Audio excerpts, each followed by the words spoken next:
Okay, part 2 of UFC 4 beta review, or why it sucked part 2. Actually, I'm gonna start off the video with something I did like about the game. A couple things actually, audio related. From what I heard in the beta, the soundtrack is good.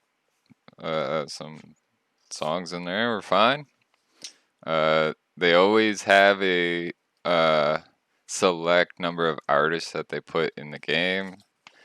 There's one guy from the UK they always put on there with the British rap with the I don't know what you call it, but it's always hilarious. Some of those UK rappers. Uh, and then they have like Action Bronson. I believe he's in almost all the UFC games, soundtracks. Um, but there's a couple other good ones. Another audio thing is the new commentary audio. From what I heard, they got John Anik and Daniel Cormier making his video game debut. I really like Anik and Cormier as a combo. They're pretty good. Um, like in real life, with Rogan, the trio is pretty awesome. Uh, Definitely the best commentary team out there. Um, and now into some more bad stuff. um, Start off with the new Grapple Assist.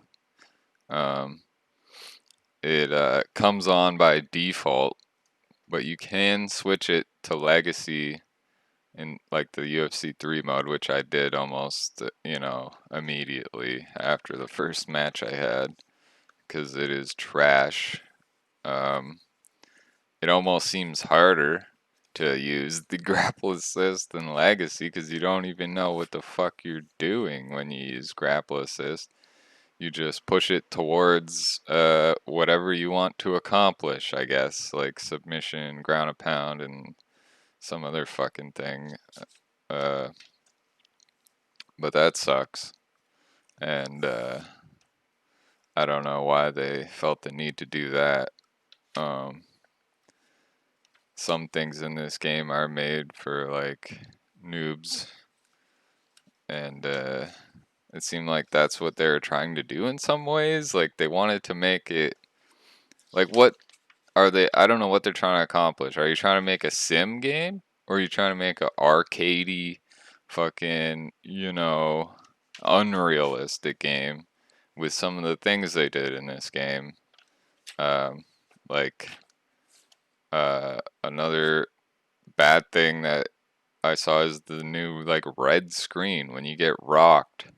The fucking all outside of the screen will go red, and that is arcadey bullshit that I will turn off in the full game. Luckily, you can turn off a lot of this crap that they added. Um, Also, when you're uh,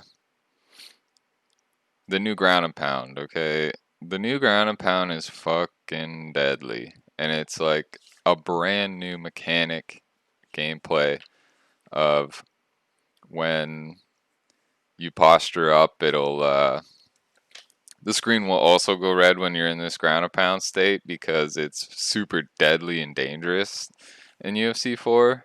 So you really gotta be careful about this ground and pound. You get knocked the fuck out. And from what I've uh, experienced with this new ground and pound, you can't really grab the guy right away. I don't think. You kind of have to wait like a few seconds and either block some shots, or you can like use head movement on the ground to like dodge some shots. And I didn't see this in the or when I was playing the game, I didn't know you could do this. was do the reversals when they're in this postured up ground and pound state. Is when you use the head movement, it's like if they miss, you can, like, grab their arm and do a reversal and end up on top. Which is, great, I guess, if you can do it. I don't know how you do it because I only saw it today or yesterday when they released the gameplay trailer, the official gameplay trailer on the UFC, like Twitter and YouTube. So that was interesting to see that there could be even, more stuff that I don't know about. Highly possible. It was only, had it for 2 days. I don't know why they did the beta so short. Like 2 fucking days, man. Barely even got,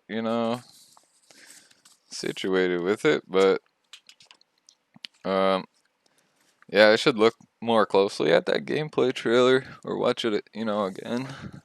See if I miss anything, but yeah.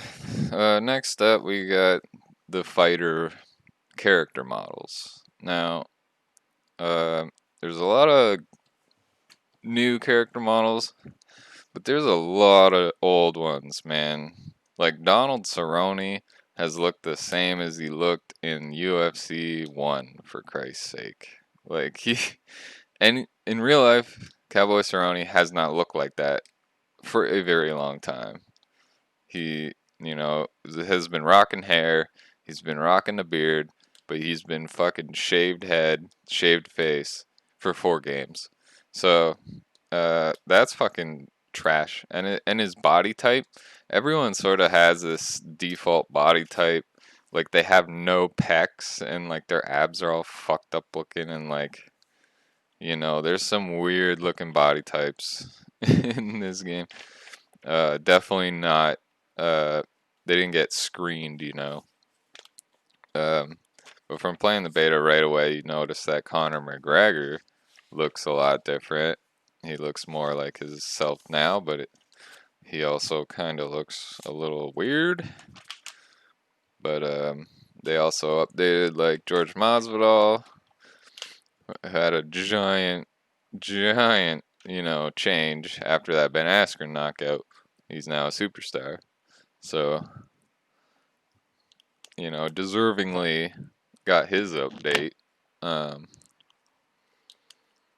There's a lot of fucking guys that need updates, or like, it just seems lazy that, a lot of guys have unique body types that kind of needed to be fixed, for sure. But yeah, that's for this video. I covered a lot of other stuff in the other video, like yeah, the only way to get one punch knockouts or whatever is these head kicks when the other person is also kicking. That's really the only time you're gonna get a one, hit knockout. Because I was talking to some other guy who said, no, you can get one punch knockouts, but it's kind of complicated, and it involves like a lot of things. But you're not gonna get anything, under 30 seconds that you haven't done. Like when the opponent's at full health, you won't be able to get any of the other types of knockouts. But maybe they changed it, I don't know, in this new game. They definitely can change a lot with a patch, and it did seem like the beta you had a lot of stamina. I didn't really see anybody gassing out. Had a lot of people just, people that were playing the beta weren't trash. Everyone who played the beta, has played all the other games and they're experienced. So I had a lot of people just fucking spamming the shit out of me with, the meta combo strikes. And they didn't really get tired. But yeah, the easiest stuff for them to patch is like stamina. They said they were gonna patch like the takedown denial windows, which I guess, yeah, were pretty fucked. Like you couldn't, it was super hard to defend a takedown unless you were really, really expecting it and ready for it. Because that denial window was very, very small. On top of not really being used to the controls, and so it was delayed already trying to press them two triggers. And I didn't say in the last video that there was no like clinch blocking like UFC 2 and 3. How you could, I think it was, right trigger and up on the right stick, you could block them from trying to grab you. But apparently that's not in the game. At least I've heard other people say that. Haven't had, like, I tried to do some tests and can't get shit to work, so the only way to really get out of the clinch I found is moving away from your opponent, um, and he'll eventually like push him off. But other than that, that's the only way I think I know how to get out of the clinch, other than punching your way out, I guess. And but it's kind of risky because you're also opening yourself up. So if you rock the guy, then yeah, you can get out of it. But um, unless it pushes you up against the cage, and then you're kind of fucked there. But yeah, that's all I think I got on this one, because I addressed a lot of things in the first one. This was just really a cleaning up of all the other stuff. But I think if you get EA access, I think you can get UFC 4 a week early. So if you have UFC access, well, you only get to play for 10 hours if you get access, but you could buy access on a bunch of accounts or something and just keep playing it for a long ass time. Because, yeah, you get capped at the 10 hours, which is a long ass time, but you're going to run out in a week of 10 hours, most likely. But so, yeah, it comes out August 14th. And if you get EA access, it'll be, August 7th. So, goddamn, that's really soon. And pretty awesome. So, um, yeah, let me guys know what you think about the new game. And that is all. That's a wrap. This is Relapse. Peace. I'm out.